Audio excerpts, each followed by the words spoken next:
but this is one of our section perspectives that we did. So it's literally just cutting through a building, looking inside, and then you're also showing the thickness of, the roof, the walls, and everything else in there. But it shows a good perspective of the interior.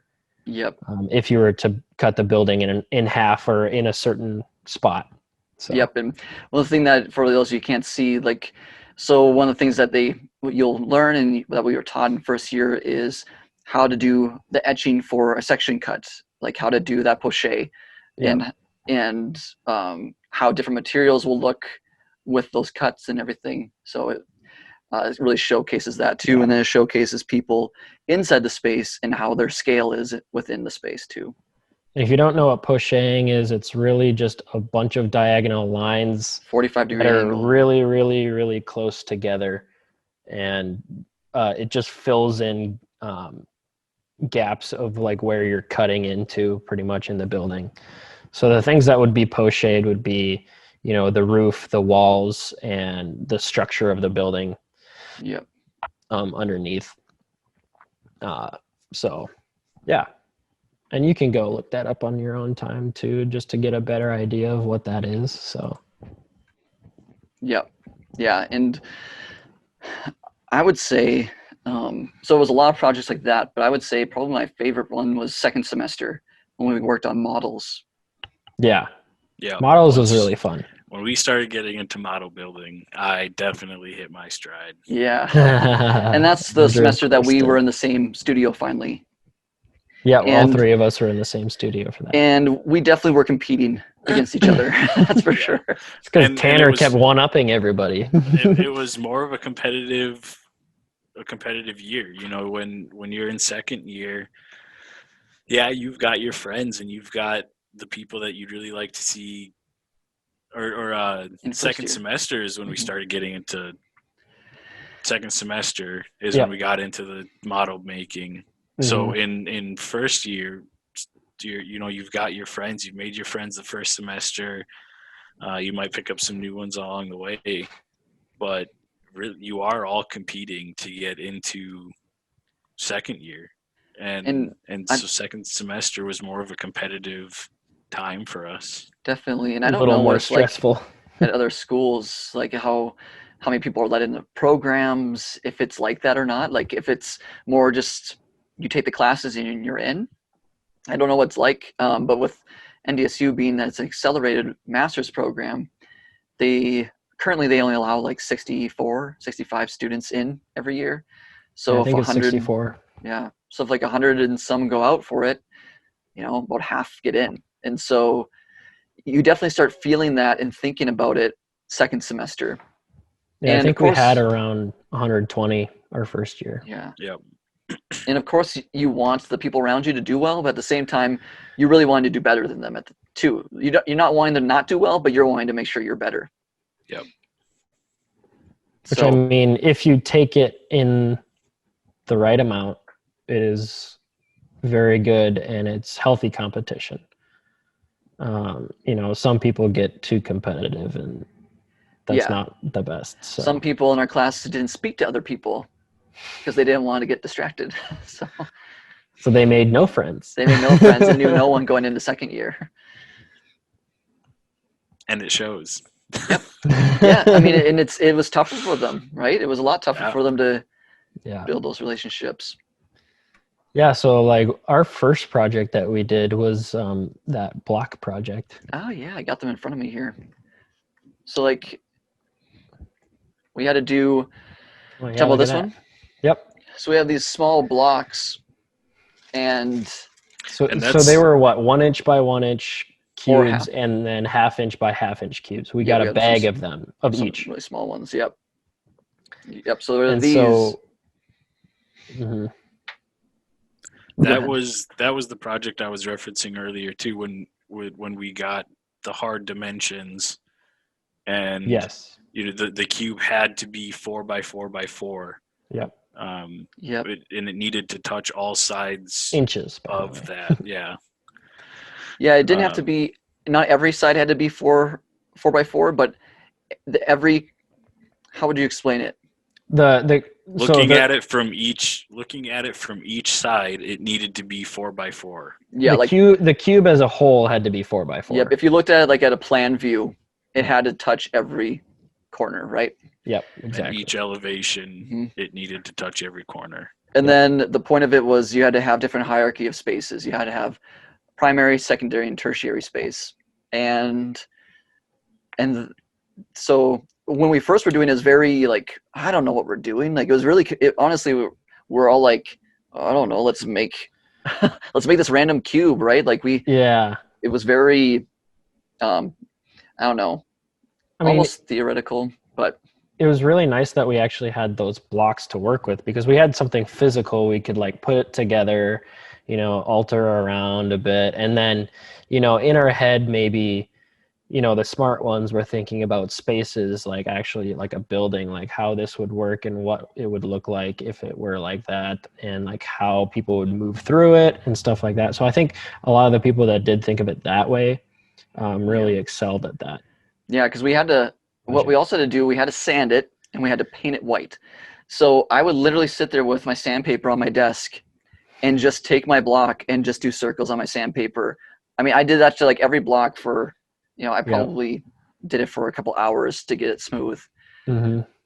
But the best part about the project was the second part of it, I'd say. I don't know if you guys agree, but that was my favorite part of the project. It was more challenging. It was sure. challenging, yeah, definitely. Do you have your model for the second part? I do.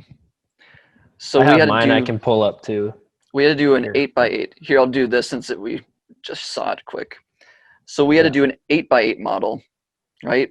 So we had to double the size, and we had to take what our original space was and basically invert it. We basically had to take like the spaces we created and make those spaces structure, and the structure before the spaces. We needed to add. I think the more general idea of it was we needed to add planes to create the primary, secondary, and tertiary spaces. Yep. Yeah. And these moved. And so we nice. Yeah. So we used for this we used some balsa wood, like what? Quarter inch, or not quarter inch, sorry. Pretty thin. I can't remember. Yeah, I don't know. Very thin flat balsa wood, and then chipboard. And then balsa wood sticks or whatever you want to call it. Yeah. We used those for the structure and creating these forms. So it was a lot more complicated because you had to take this solid block that you made and then create planes and open spaces and like structure to make it like all stay together and stand up. And so that was pretty interesting, and it took me a while to kind of figure out like how I was gonna do it, because like I can pull up mine here too, because mine was actually a pretty solid piece. Yeah. And so I took that, and it took me a while to kind of figure out how I would lay this out. And then I ended up with this. For those of you who are listening in, really like Tucker's first one, his 4x4, it really looks a lot like a building that you just focused on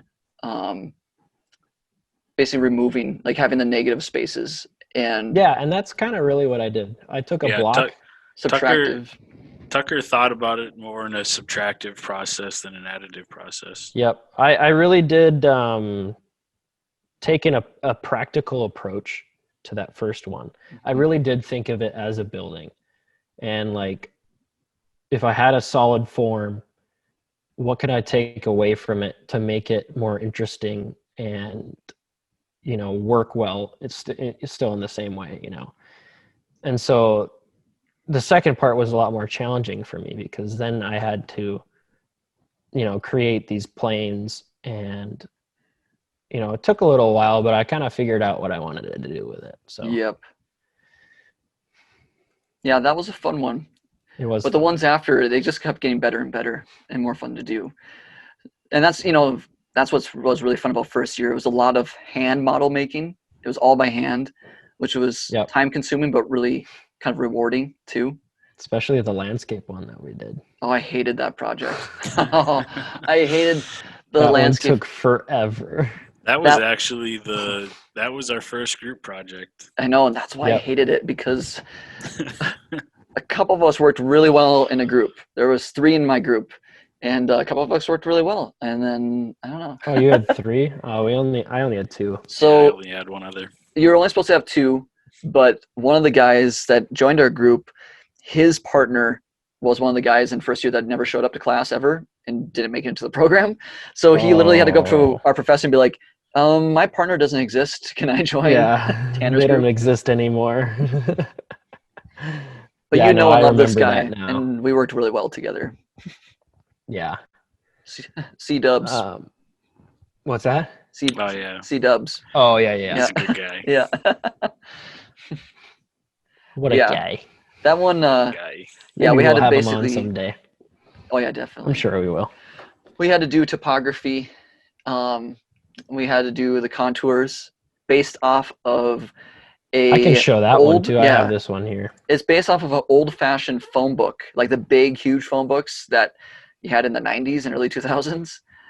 And we had to basically fold over. Basically, we had to Frank Gehry the phone book and Yeah. fold it into some really crazy That's a shapes. good way of putting Frank it. Gehry the phone book into a landscape. So we literally, we took the pages of this phone book, we folded them, we ripped them, we manipulated them to try and make some sort of landscape almost.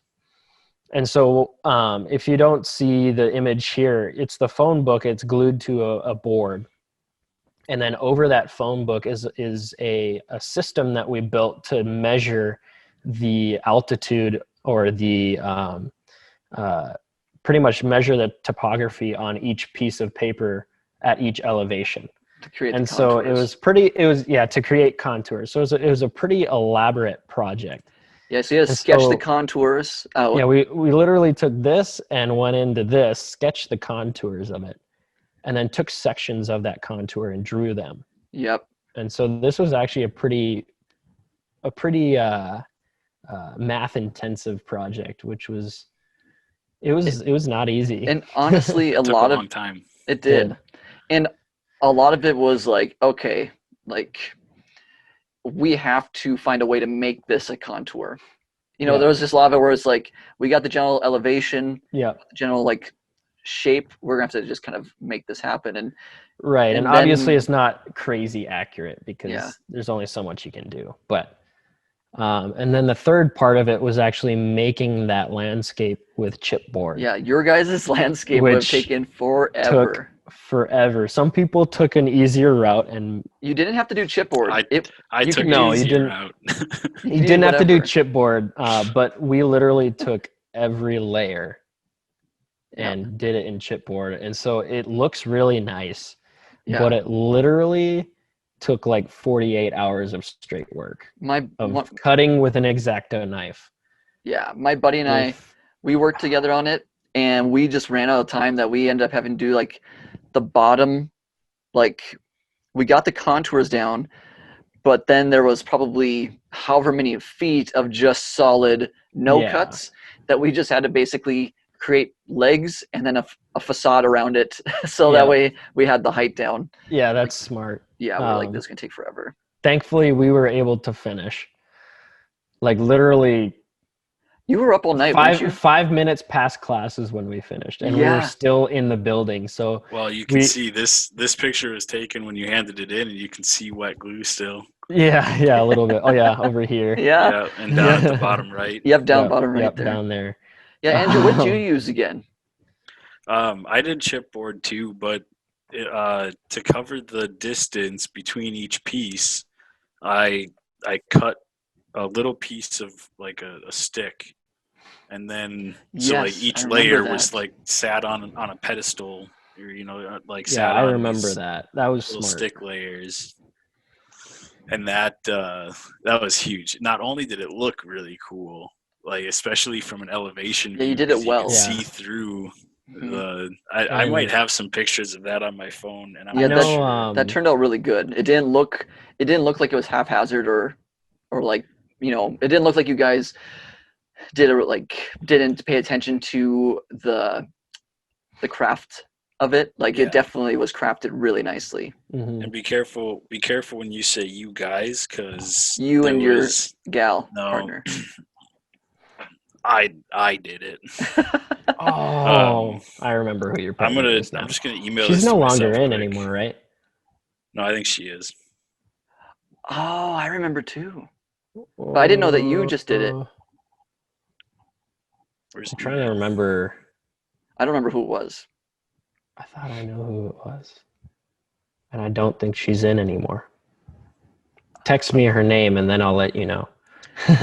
Anyways, I remember Ethan's project. He used foam, I the think she's foam gone. sheets. Well, yes. Yeah, she's gone. Yep. Oh, really? Yeah. Anyways, he used foam sheets, and that was really smart because you literally just take scissors and just cut through it real easy. Yeah. Because It looked really good too. They Yeah, used it like different did. color foam, and we're not we're not talking about foam board. no, like- foam sheets. Yep. And chipboard, you can cut through it with scissors, but it's hard to do curves with it. Yeah, it is. So that's why, like, scissors, we did use scissors like toward the end because it was taking way too long. Just but- makes you wish you could use the laser cutter for that project. Yeah, right. I've That got would be the amazing. picture of my project here. I'll show it quick. That'd be Yes. so many files, though. Oh my goodness. So many separate That's not what I files. wanted. Oh, that's I was us. like, hey, that's me. Oh, there it is. Yeah. Yep. Yeah, that was nice. Well, then you use pretty thick chipboard, right? Yeah, I think it was 1/16 of an inch. Yeah. Yeah. We used, Where'd you even find that chipboard at? Like 1/32 or You wouldn't have Maybe. found that at the schools. No, maybe it Library. wasn't 16. I don't know. 16 seems pretty thick, but I think you used plywood. That Is that what sounds you about used? right. Half-inch plywood. yeah. Yeah. No, down here. Andrew would just use every half-inch layer. plywood. You welded it all was- together. This is 3 pieces of like kind Do of you have- particle board kind of stuff. I was gonna ask if you had a picture of your arc, but that's second year. Picture of my art. Your arc, the arc. Oh, my arc. But that's yeah. second year. We'll have to wait. Yeah, I'll have to find those two. Anyways, yeah, that was a very intensive project. I Yeah. think. One of the more Um, intensive ones for sure. Maybe. So let's talk about the pavilion. Oh 'Cause yeah, that was one of my favorites. Pavilion was awesome. Yeah. Yep. The pavilion was called the Daylight Pavilion. So we had to design it with shadows and how we were going to work with like light. So like if we're going to have indirect or direct or diffused, and have it create a pavilion that's on a landscape, and that was really fun. That was a really fun project to work on. Hmm. I Do you got have my- any of yours to show, Tanner? Or I got Andrew? my pavilion pulled up here. I'll just share it quick. Oh, is this your SketchUp version? Yeah. Yeah, I'm actually going to use this for a project for our My Site coming up here. But this is pretty much the pavilion For site that design. I did in first year. It's almost exactly the same. It didn't have these 2 side pillars, and all of these pieces were just a little bit larger in scale on my first year pavilion. I made them smaller and made it more viable with these pillars. But yeah, I don't know. It was I really liked that project. We had to we again had to make a landscape out of cardboard. Everybody was really impressed with my landscape, which I was happy about because it was a Bob Ross moment. Got some little trees in there. I was cutting my cardboard, and I had my knife at an angle, and so when I was cutting it, like it cut the cardboard at an angle, and I was like, oh crap, I got all done was like, dang it, like I messed this piece up and I'm gonna have to start over.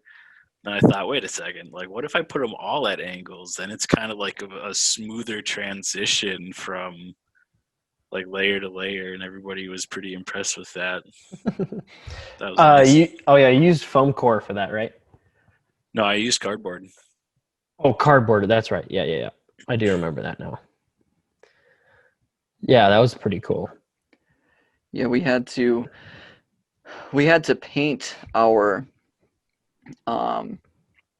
cardboard, whatever we used, we had to paint it white for our landscapes, so that way we could really see the shadows. And so like mine, I have mine here. I'll grab it. My landscape, like when I cut my cardboard, it was tough to get it to cut really nicely. I think my blade was going bad, but my pavilion itself turned out really good. Let's see. Yeah, having a sharp blade is crucial. It is very crucial. It's You have to huge. switch those things out so often. So here I'll give you an idea. So mine was like called Patriot Park, and I designed it. This This is above and beyond anything you're ever expected to do in oh my first god, year. this was the first project where Tanner came up and was showing it to everybody. I'm like, what is this? I'm like, are you kidding me right now, dude? This made us all change the way that we did our last project in this class. For sure. Just felt Did it really? so jelly. I didn't. Absolutely. I didn't. Definitely up even the know. game for Yep. sure. Well, thank you. I appreciate that. I didn't even know. I just remember someone asking me if I laser cutted something, and I was like, no, I did it all by hand. I'm like, what? Yeah, I asked you. I asked that you if you? you laser cut that star. the Or flag. The flag, yeah. Yeah. So. Like, well, we can't use it, so Yeah, mine was Patriot Park, and it was funny. It came to me instantly when she said to do pavilion. It's the first thing I thought of. I don't know why, really random, but I wanted to do a pavilion that, when you looked at it from above, at a plan view, you saw a star, and we talked about this a little bit in our first podcast. And then when you looked at it from a specific view, from like you could say elevation side of things, you could still see a star. So you could see it from up top and from the side, and then how that would cast light as well. And then I wanted it to be more of an experience, so people could enter the pavilion, and then there's a spot where they could go down into this tunnel in the pavilion, and there's a, like you could say, a grate or something above you in the ground, and it was actually of the original 13 colony flag. And when light would hit it, it would cast that shadow in the tunnel, and there'd be like information about how the country was founded, the original 13 colonies and stuff.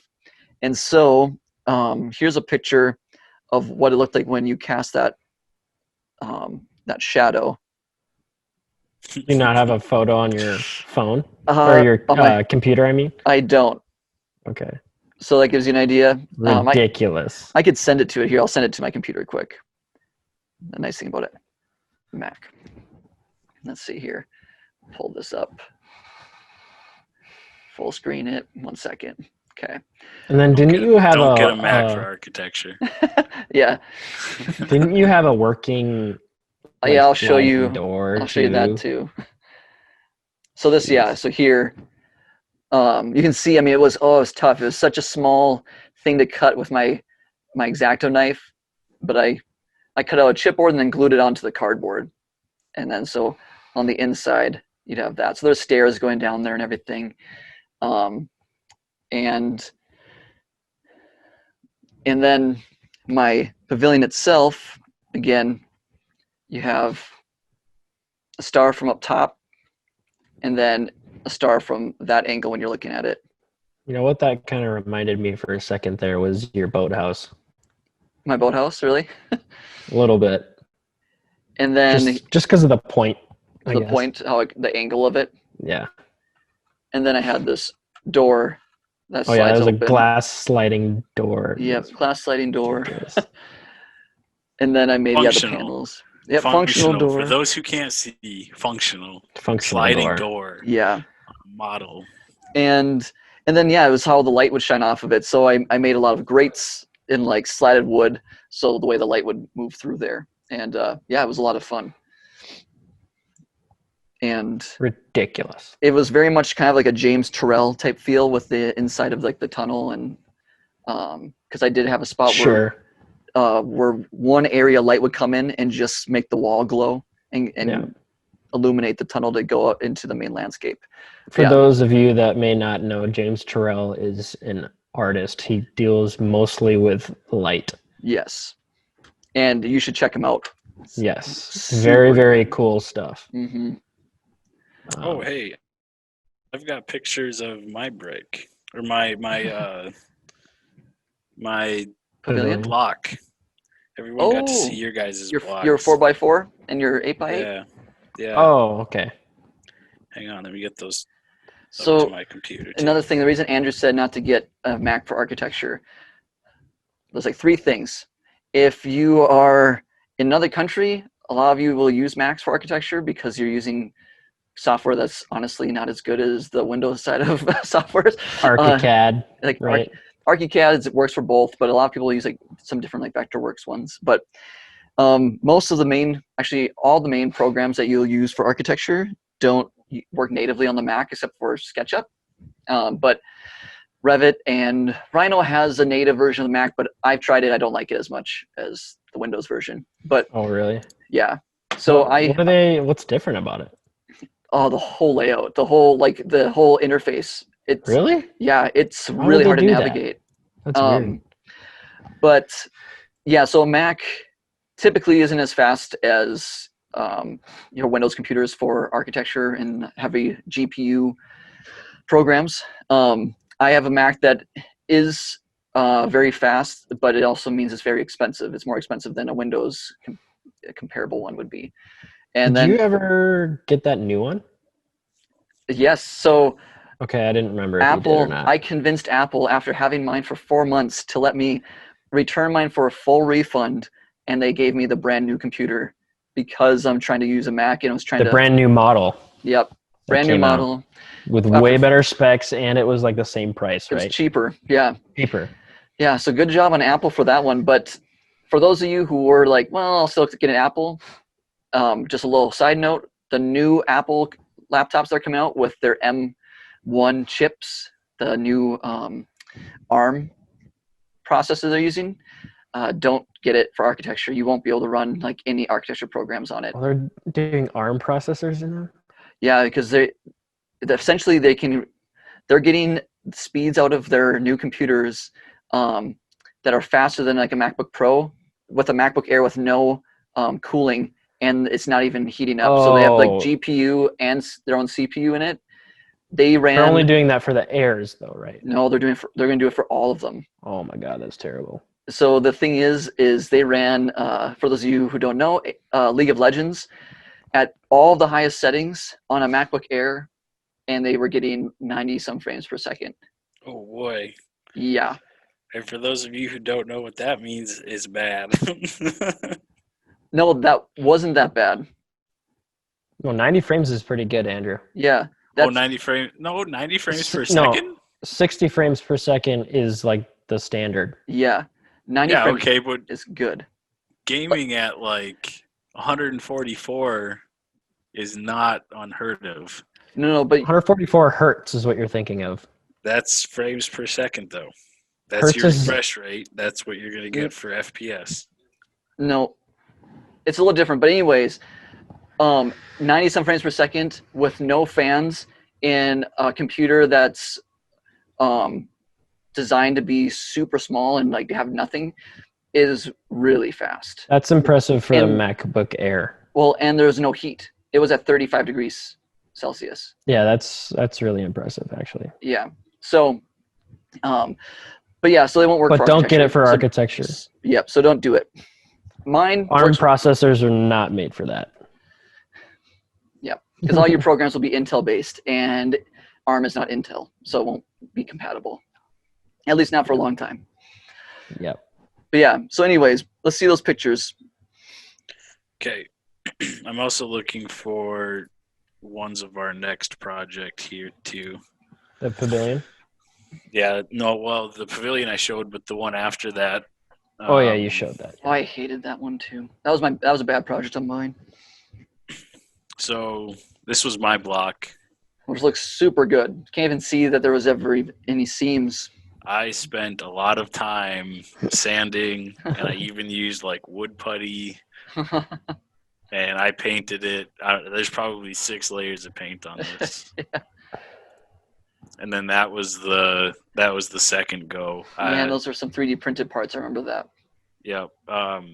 I couldn't wrap my head around how I was going to use planes to show the shape and then create areas. So what I did was I framed it out, and then used planes to close off areas. And that was the idea behind 3D printing the planes and Yep. then building kind of a stick. I don't know, Stick a frame. framework. Yeah, it's Didn't yours keep falling apart though? From the weight this of the up here. 3D Yeah, printer. that part. I was gonna Yeah, say. this up here. I I had a just- pretty. For those who are listening, I had a pretty hefty cantilever, and then it turned a corner. The cantilever turned a corner, and that was a tough. Well, then you had no vertical framework there, which didn't help either. Right. Yeah. And you're hanging a 3D printed part off of it. Well, yeah, the 3D printed parts actually, it's supporting it quite a bit because the Yeah. really On the what I bottom. should have done was this corner piece here. Where it makes it Should turn. have, yeah, where the inside corner of the turn should have gone to one of the outside corners, and that would have helped a lot. But I'm sure when I built it, I had a reason as to why I wanted to keep this entire wrapping side, this entire outside area clear of any vertical pieces. Yep. But It's hard to remember now, isn't it? It's crazy looking back on that.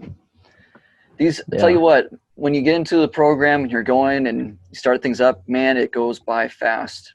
Yeah, it does. And we thought we were Bringing busy. back a lot of memories here. Yeah, it us is. talking about this. It really is. Like, I thought first and second year were busy. Third year, going by so much faster. It's ridiculous. I mean, it might be because I'm taking 23 credits, but Are you actually 23? 23 credits, it's insane. God damn, man. That's insane. And I know this isn't the most exciting stuff to chat about, but we want to get through, kind of give you an idea of what first year for us was like and the typical projects we worked on. And ours is accelerated, so there's a good chance that some schools, this might be the first 2 years you do this kind of stuff. You know, I'm not sure, but it could be. Yeah, it definitely could be. We don't know. Yeah, right. Our last I haven't project that talked we to did. anybody like that went to different schools. No.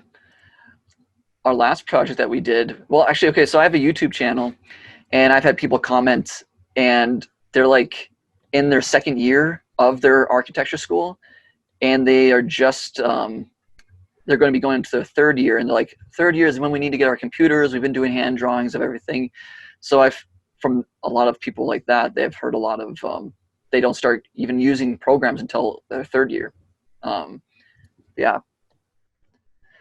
With this last project, though, I won't even show mine. Mine, I hated. My original idea was so good, and my professor knows this, how bummed I was that she didn't let me use my original idea. My original idea, literally, because I'm like, I wanted to up my game, right? I had done the pavilion. I'm like, what can I do to up it from here? So it was called, we had to do a continual delay. We had this like 20-some foot long 2x4, and we had to have the structure basically wrap around it in ways that you couldn't ever see the entirety of the 2x4 at once. You would just get glimpses. So as you move through the Scaled structure, down 2x4, just to be specific. What was that? It was a 2x4 to scale. Yeah, It to scale. was- Yeah, Not a yep. actual Not an 2x4. And so, yeah, you'd have to walk through the space or the building, and you would just get glimpses, right? But after you've gone through the entire space, you should have seen roughly the whole 2x4 by the end. So what I wanted to do is I wanted to use water to do this, and have water coming over the 2x4 in different spots and moving throughout. But I was actually going to build a model that used a real fountain of water.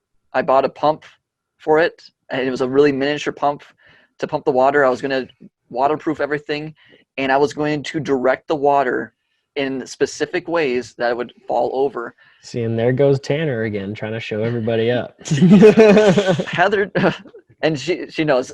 She didn't like it, and I don't know if she didn't know that I wasn't going to use that I was actually going to use real water and work with doing it. I think she thought maybe I was just going to drape like stuff that looked like water, and she's like, "Water's too easy. Do something more difficult. Water's too easy." I'm like, "But is real water too easy?" I'm like, I am going to use a pump that I bought. I still have it. I still need to use it. Yeah, You should gotta make use that now. What was that? You should make it now. I should just make what my original idea was. I still have the original sketch. Yeah. Nice. So mine ended up looking like a castle. I didn't like it. This was a pretty interesting project and a little hard to wrap your head around for just to kind of like how you were gonna do it. One thing I So- want to say, sorry. Yeah. One thing I want to say is, so we've seen some differences between professors and how they kind of tell you about your project that's coming up. So most professors, including in first year, they'll give you like a rubric, or they would give us a rubric of what was expected and lots of examples. And I think the thing that was tough for me, especially with this last project, is we were given so many examples that basically it took up a lot of really good ideas that I could have come up with. Not necessarily like I would have come up with that specific idea, but there were so many different kind of good ideas that we were shown that I'm like, I can't do anything similar to that. Otherwise I'll feel like I'm copying it. And so one thing that we've gotten from one of our professors that we had last year and that we have this year is he doesn't give us examples. He just says, this is what I want you to do, figure it out. And a lot of people hate that, but I find it very refreshing and really helps me with my creativity. And I like that a lot. I do not want to do research on the projects because I don't want to get I'm not afraid of like taking an idea and making it my, kind of changing it a little bit and making it my own. What I'm afraid of is getting stuck in the mindset of like, this is what I have to do because of these ideas. Because of what you've seen people do in the past, I have Yep. to do it similar. Yeah. Mhm. Yep. And so that really, when I thought about doing the water idea, I was like, okay, perfect. But when it was shut down, I honestly didn't know what to do. And which is never a good thing to just have one idea and just be set with it. I honestly think it's a good idea to come up with multiple ideas for a design, because we'll have to do that in the future. Usually you approach a client with 3 different design ideas. And so it really made me stuck and really made me have to kind of, I don't know, had to settle on a specific idea that I wasn't a big fan of, or design. I don't even remember what yours was, honestly. It was, ended up being okay. What bothered me the most is, so we had to do on, I don't know how big of a board it was. Was it 24 by something? Just a typical poster board. We had to draw elevations and like a perspective view of it, which I had a blast with. But the board that I got, it was glossed on one side and then normal on the other. On the side that was normal, after I had purchased it and had it and was ready to go, and it was the night before because I'd finished my model and I needed to draw it, it had color pencil markings. So I'm like, I'm not drawing on this side. It's got markings. So I drew it on the glossy side. So I sketched it in pencil and it looked great. Started going over with marker and it just smeared. It wouldn't dry.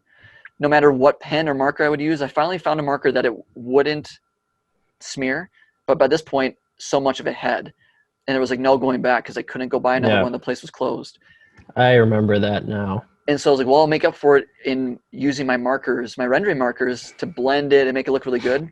And the markers wouldn't blend on the glossy side. You saw every stroke and it looked like garbage. I was up all night, drove to Fargo, almost fell asleep on my drive because I was up all night trying to make it work. And I was so disappointed. But it was a fun project. I just didn't execute it well. Yeah. That's unfortunate. Your guys has turned out I- super good. Yeah, I have pictures of Tucker's continual delay, but I didn't find any of mine. Oh yeah, I have mine here. Let's see yours. But mine, I ran through quite a few ideas, and I wasn't really exactly sure what I wanted. But then I kind of settled on this kind of like a monument idea, where it was kind of like the Washington Monument almost, but it was angled and more of a skeleton form of it. And so as far as continual delay, you can see the monument here. It's kind of like a triangle type shape.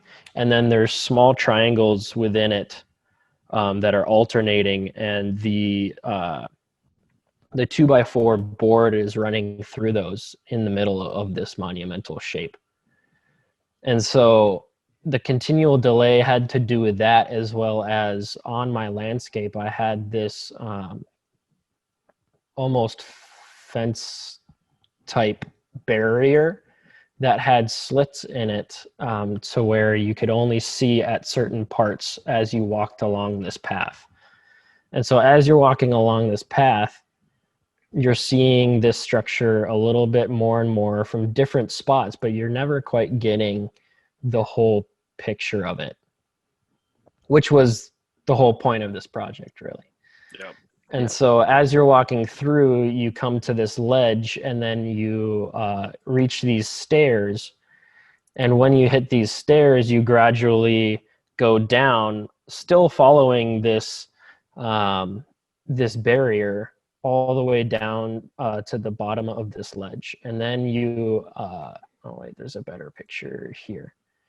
And then you enter this space on the inside of this barrier, and then you actually get to see the whole monument, but you still have that continual delay where you only see pieces of the board. And then there's two almost grand staircase style stairs rising up to the interior of that upper level. Where Batman's waiting. Yeah, where I actually modeled you can see it better in this one. I modeled Batman. I 3D printed a little Batman to scale for my person. And there's a little almost pavilion type overhang type deal at the top of this with a bench as well. So you can sit there and just kind of admire this this monumental structure. So that was my project. And Andrew, you touched on your project last podcast a little bit, right? With the puzzle. Oh yeah. Yeah. I actually found a picture. Let me download it quick so I can open it without. I found a picture on my Google Drive of that. I must have like backed up my phone or something. Oh yeah, there it is. Yep. So this is my continual delay. It looks like I'm still waiting on for some glue to dry. So I got this this Not quite finished. No. But my 2x4 runs right in the middle of this dome. The idea was that this dome looked like an LED light, and one that you would like use for rough electric work. You know, not something that most people would be familiar with, I guess. But and then the 2x4 came up all the way up to the top of it, and then came all the way down to pretty much the bottom of the second floor here, and it looked like a lead, you know, one of the leads to this LED. But then I put some lights in it that this one on the side here, it lit up there's a blue light here that uplit the stairs, and a blue light underneath this side that lit up that side of the stairs. And then there was a white light that I stuck inside the LED that lit up the whole LED. Which was the dome. And yeah, the dome. So this puzzle over here, the idea is that you had to connect a path to unlock the door to get inside the dome, and see the rest of the board. So you would enter the site from up here, come down, and as you're coming down, you'd see bits of that 2x4 through the slats, and then figure out the puzzle. If you got it wrong, there was a red LED that would show up and it's telling you that you got it wrong. If you had like the end, I don't know, the way that I had to wire it, there's a couple ways that you could get to the one end result, but after you got up there, then you could walk in and see the 2x4. And so by the time you've gotten down here, you saw the whole the half of the 2x4 here, got up, and then saw the other half.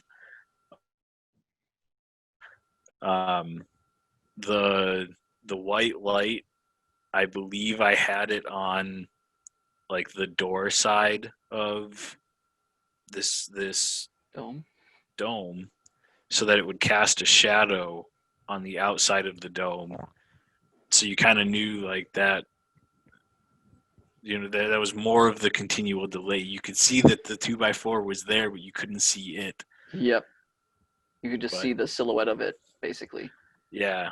I really liked, and this really blurry, I know, but this back wall took me forever. Oh, that's right. They're all Those are separate little. Yep, they're all sticks. separate little sticks, and all of these, like the stairs coming out, and all of these slats are actually cut into this back wall. They're not just glued on the surface. I cut out from each stick that distance, and those each one are kind of set back into that wall. But yeah, that was a really fun. Yeah. That was a really fun project for me. It was satisfying when it was done and I flipped the switches and everything turned on. Oh, yeah, for those of you who can't see this picture, like this model was fully functioning. Yeah. Yep. A fully functioning LED display where you actually had to solve a puzzle to unlock this door. Now the door sliding open wasn't functional, No, but not. obviously that would be a lot harder to do. So Yep. I did want to make like a revolving door, like on the outside, one that would like kind of twist around. Mm-hmm. But I didn't have enough time for that. That back wall Yeah. took way too much time. Well, yeah. and I think, you guys would agree with first year is just it really is a lot of learning how to draw. Tanner, I don't think you're recording. Yeah, it is. Yeah, it It's is. because you're sharing your screen still. Oh, okay. Yeah, Sorry about that. it's there. You scared me. First year, I think really was, we have all those, the books by, I can't think of his name right now. I'm looking over at it, but I can't see it. Oh, I have some here. Chang, Ching. wasn't it? Ching. That's close. Yeah, by Francis Ching. Yeah. This isn't one that we had to have, but You have, that's one that I bought. yeah. Introduction to Architecture. So it's a lot of teaching just kind of how to draw and look at space. And that's first year was basically all just about how to draw. Oh, wait, that's not the right one either. Nope, that's not. It's the green one, the green binding. Design Show drawing. Show us more useful things, Tucker. Design drawing. This is the There right you one.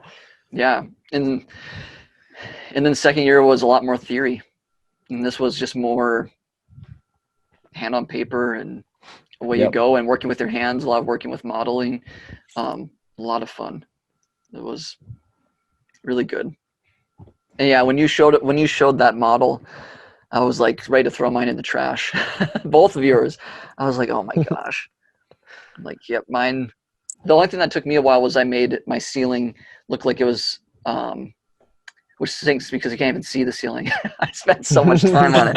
You can't even see it. It's so hard to look at it. But I etched wood planking in there exactly how wood planking, if it was offset, would go in. So I would do, if it was, 4 feet long, as it would go, however much was going to be cut off from it, that rest of it. So if 3 feet was cut off, the next part start with 2 feet, like you're reusing all that. So I did that throughout the whole thing, and then I was like, crap, you can't even see it. But yeah, that was the only thing I was really proud of in my continual delay. I wish I had a picture. I was looking for it. I wish I had a picture with the lights turned on, and Oh yeah, Mm-hmm. that would have been cool to see. Yeah. maybe next podcast. If You'll I find it. remember, Yeah. I'll take pictures of it and we can show those quick at the beginning. Oh, Yeah, that's at home though, isn't it? Have Yeah, your it's dad in bring it Fargo. back. Your dad. Yeah, right. Bring that back. Yeah, but I'd say it's really what first year was. And Yeah, I mean, mostly drawing and just really kind of obviously model building too. We learned little techniques of how to build models and build them better and what to do with them. And- Which is- unfortunately now we don't even use. yeah, we now did in since- second year.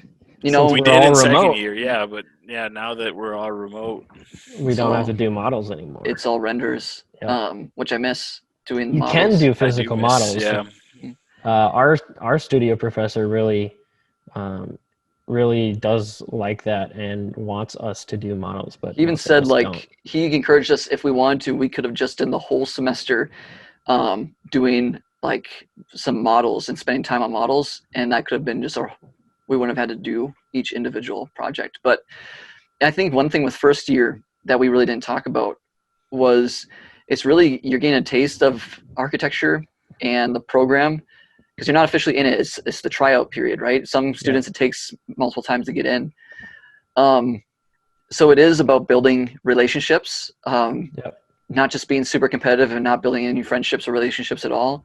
It's really about building those relationships and kind of figuring out what your take is on architecture, if it's for you and if the program or is for you or not. And it can be tough to tell in first year. Most people find out in second year if it's for them or not.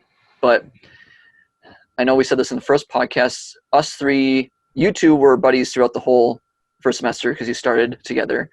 Yep. Or first year, I should say. And then we met each other in second semester, but we really didn't chat at all.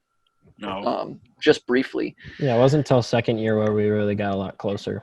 Yep. I didn't like you, Tanner, second semester because of that damn pavilion. Yeah.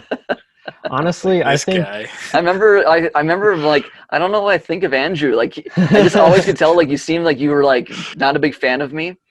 And so I was like, I just don't know what to think of him. And he then wasn't. and then the I questions was you'd supposed ask to me, be the cool old guy. and I was older. Supposed to be the cool old guy. But then here was this cool older guy. Yeah. And then the questions you'd ask me when I was presenting, I was like, oh my gosh. I'm like, stop asking these stupid questions. So I'd have to make stuff up on the forgot spot. about that. Yep. Yeah. Oh, Now my I know why God. you were asking Andrew those would get so into detail on like his models and like why he chose. I certain- definitely did try to trip Tanner up, but it didn't work. He I came up with stuff on the spot. he had it. I remember when you did that. There was one where I was like, in my head, I'm like, are you kidding me? And I came up with something and you were like, okay. And I was like, sweet. I'm like, I shut him up. He was preparing you for the future. Yeah. Yeah.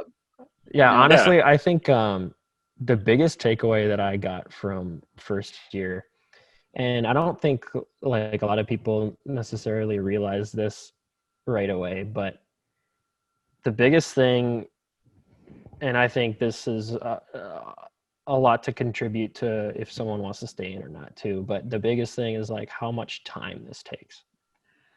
And like I know like we're doing things that we're not necessarily going to be doing in the future in the program because except for model making, but as far as like sketching is not a huge part of it, but it really does show you how much time this program will take away from you, like how much and it really shows you attention to detail, which is a really big thing too. It shows you how detailed you can be and how detailed you should be and how much time you should be spending on these projects. Yep. there was a conversation I was having with a girl that I work with, and she mentioned that she had read like a statistic that architect like different the article was like different majors that study the most or whatever, and you'd think that like med school or Wow. engineering, something that's really intensive like that was the top, but it was actually asked me, she's like, do you think that's true? And I said, well, I mean, studying, not really, but spending time outside of school, on school, absolutely. For sure. Yeah. I mean, it's literally all I do. I mean, Yeah. and that's not exaggeration. I mean, if I travel, I bring my computer with me. If I'm on vacation, I bring my Definitely. computer with me. Yep. But at the same time, what makes you know that this is for you is we enjoy it. Like, Yeah. it's fun. Like it's hard to pull me away from it. But at times, I mean, like I'm married, and typically what my day looks like is my classes start at 9. They don't end until around 3:30ish. And so to me, that's like your full-time work schedule if you're working at a bank. Baker's hours. And Or the postal service. right. This is less dangerous than postal service.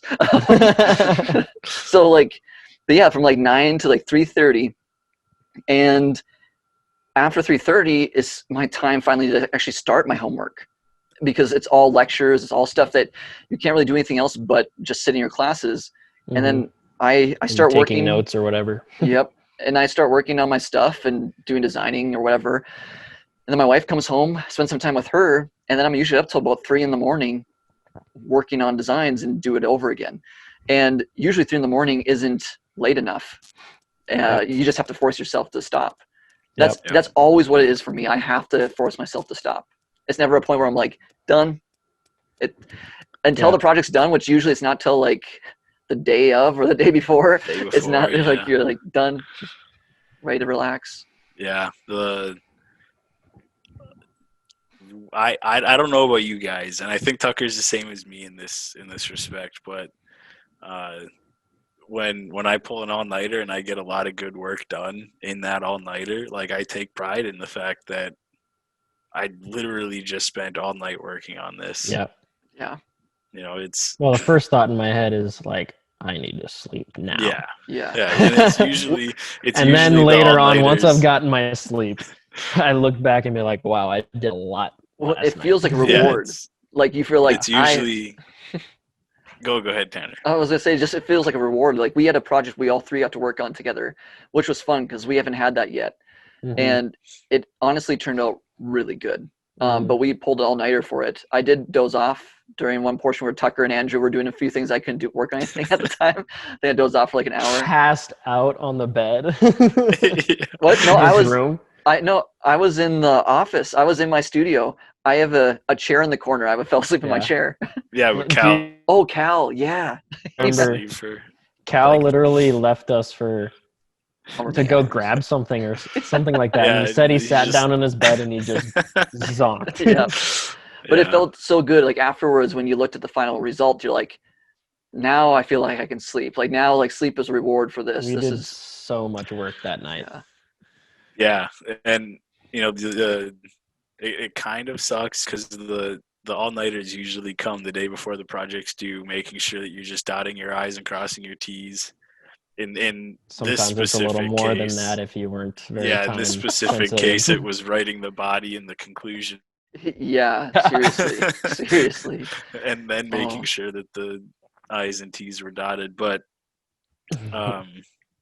it kind of sucks because you go to your presentation and you're exhausted. Like all you want to do is get it over with and go to bed. Well, and then honestly, sometimes like you get to the presentation and you do it. And then like, in some of these classes like site design, which was the class we did this for, we have 60 some people in this class. And so we're just trying to get through everybody. Yeah. And so we literally present for like 3 minutes, and then they give us, and we're sitting there like we did all this work, Yeah. and like that's all I get. Like, Yeah. 5 minutes of spotlight. Right. And No feedback. and I mean, we got positive feedback. Mhm. Jordan had said, you know, he was like, oh, Our you know, TA. our TA said, this looks really good, and you guys did a really good job, blah blah blah, and you know, pointed a few things out that he really liked and whatever, but you know, that's all we got. So like, Yeah. now And it's like bedtime. you're right, and then you know, either way, to me, it was really rewarding. But it's Definitely. a project that's going to go in our portfolio. You know, that's For sure. right, yeah. it was a really good project. We did a really good job with it. I'm proud of where we were, like where we ended up. And the way that we worked on it together too, especially us three. The other guys worked on it too, but especially us three, like we can all feel good having that in our portfolio, and knowing that we had a lot to say all together in the design of it, right? Yep. Yeah. Which was really nice. And Yeah, we were definitely the three consistent. You know, when one person had a Zoom call to work on the project, you could pretty much count on us three being there. The other guys' schedules don't line up with ours quite as well, so Which was fine. yeah, which is yeah, okay. it is fine. They still helped out and everything. It just Yep. Definitely. yeah. Yeah, and that then- was I mean, kind of going back to what the statistic thing that you were talking about, Andrew, like I know I might have said this before, maybe in the other podcast, but what I always tell people, you know, I'll tell people, you know, I'm in architecture. You know, I'm an architecture student. They're like, oh my God, that must be so hard. Like you have, you know, you must have to do a lot of math. Yeah. You must like, and I'm like thinking to myself, I'm like, no, I literally tell them, I'm like, it's really not that much math. yeah. And It's then, literally no math. No math. right, yeah. And I tell them, it's like, it's not like I'm not going to have a calculator, but, Yeah. and then, you know, what I tell them, I was like, yeah, like it's hard. It's what I mostly say is it's like, it's not necessarily hard. It's just very time consuming. And that's what makes it hard for people, for Yeah. some people. Yep. For me, I'm okay with that. I'm okay with spending, you know, 5 hours a day on a project. But that's because the end result you find rewarding. Yes. Exactly. Yes. You cannot do this program if by the end of the project you do not feel like you accomplished something. Yes. Yep. Exactly. Because you And will some people, quit every project. they just can't do that. Some people either don't want to take the time or don't feel like they should take the time.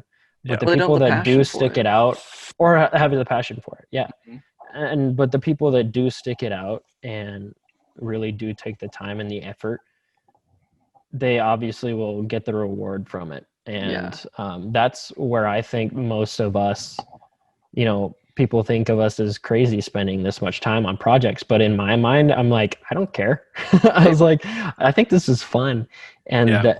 like Andrew's been saying, the end result is Well, the best part. I So. think that like on the project that Tucker and I worked on for Studio, I think I put in over 160 hours into that project. Easily.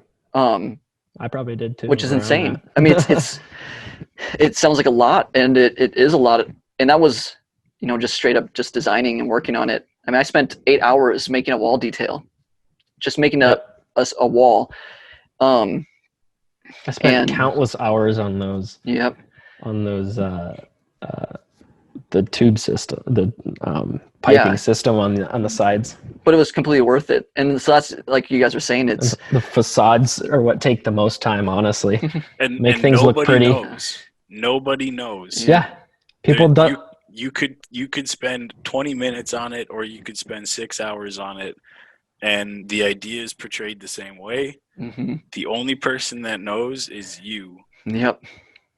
Yep. And Well, one thing people that know how programs work in architecture will Well- know a lot better than Yeah. other people who don't have that experience. Like True. Yeah. Gaius or Ryan, they asked us, or I think Gaius said it, right? I think so. For the facade that I made on one of those buildings, he's like, how did Tucker do that? Yeah. I'm Yeah. just like, it took me like 20 hours to, not 20 Yeah. hours, but it took me like 10 hours to do. Yeah. Yeah, like it's other architects or designers or people in the field that will have an understanding, but for the most part, people will just see it and go, "Oh, that looks nice," and they won't think anything of it. They won't go into thinking, "Wow, I wonder how long that took them." I Or feel took like her. we just have so much more respect for architecture now because You got we quiet know- again. Yeah, Oh, did I? yeah, it's weird. Oh, why it keeps doing this. It's still quiet even when you were talking Hello? directly into it. Hello? Still a little quieter. One of the things I was going to say while he's USB connection or something. while he's figuring that out, because we'll still talk. One of the things I was going to say too is when you do pull all-nighters, try not to do it where the next day you actually have to present, because it's noticeable and it makes it so it's harder for you Yep. to communicate your design, to answer questions on the spot, and to just even have, you want to be presentable, you want to look good, you want to feel good, you want to come across as knowing what you were trying to do. And it's a lot harder to do that. Like, so we pulled that all-nighter and we spoke on it. Again, it was only 3 minutes and we split it up, so it was pretty easy. But I had to teach a lecture for the class I'm TAing, and my professor, like, I got onto Zoom and my professor goes, "You look terrible." And I'm like, "I didn't think you'd be able to tell." And he's like, "What's up?" And I'm like, "I just got done pulling all-nighter for one of my classes." And he's like, "Well, why don't you just wait?" I'm like, "Well, I'm prepared. I'm ready for it." He goes, "Why don't you just wait?" He goes, do it when you're rested." And honestly, I was so thankful he did that, Yeah. because when I was rested, it went super well. And I was able to communicate what I was thinking and just really, like, put together my thoughts, and I actually, the lecture was on architectural communication. And so in it, I talked to them about how not to present when you're tired. And so I even brought up, like, it's a good thing I didn't present to you guys because it would have affected me. So it was a good learning experience for me and for teaching it. But yeah, I was like, it's kind of ironic. Yeah. There's Does this sound any better? Yeah. yes. Okay, good. There's times where I've presented tired and I can think what I want to say and it just I physically cannot Yeah. make it come out of my mouth. Yeah. Yep. It's the worst.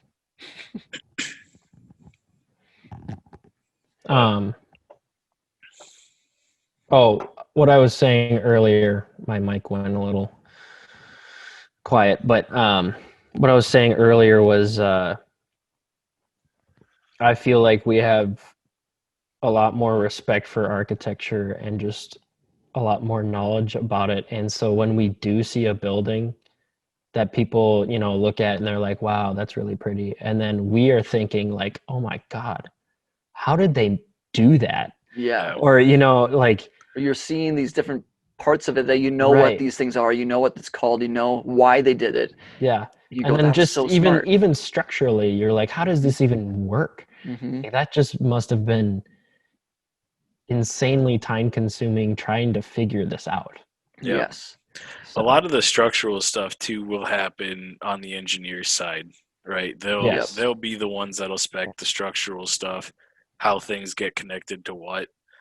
But as an architect, if you have something specific in mind, that needs to be portrayed, and you need to show, when you turn over the plans to the engineer, that needs to be shown. So when they go and spec the design, that it's spec'd the way that you want it to be. And that it's doable, right? Yeah. Like, we have to have basic construction knowledge, basic structural knowledge, Yeah. so we know what could be possible and what is just way out of yeah. our ability. Yeah. Yep. Yeah, and like one of the things that Andrew touched on, or Tucker was saying, was with like with buildings and looking at them, we really do become critics. And Yeah. it honestly, with architecture, you do become pretty critical of design. It can be in a good way or in a bad way, maybe not even bad, but just you get critical. I mean, we're always critiquing. We, in every class, every time we are reviewing each other's work before the project's even done and due, we're asked, like, does anyone have any thoughts? Does anyone have anything to say? And then when it is done, they open it up. Does anyone have any questions, anything to say? So we're constantly looking at things critically. And yeah, it gets pretty easy to start getting pretty critical fast. Like my wife and I were looking at a building and she's like, I was like, this is garbage. I'm like, this is so bad. She's like, I wouldn't say that. I'm like, here, look at this building compared to this one. And there are similar types of buildings. Like, oh yeah, that looks really bad comparatively. But yeah, definitely. A lot of what I do is I'll walk into a building and most of the time I will think to myself, how could have I done this better? Mm-hmm. Or I see something that's just a little off to me and I think it's weird. I'm like, that shouldn't be that way. It should be this way. Yep. Which is honestly good. Like it really helps us grow. It really, it keeps your mind sharp and keeps it up to date and always thinking about those things is a good crossword puzzle. Yeah, right. Yeah, it's a mind game. It's a puzzle. But yeah, we probably should wrap up this podcast, Tom. I think so. We always wonder. I don't even know how long we've been talking. Right? There's no timer. I think it's an hour and a half of recording. That's the thing is that we always like wonder like what are we going to find to talk about? But it's always is so easy to never have a problem. But yeah, we will we'll pick up with this on our next podcast. Talk about second year. Thanks for listening. For those of you who are listening, and then feel free to check out our YouTube channel as well. As same Arc 101 podcast. Yeah. Thanks everybody. Bye.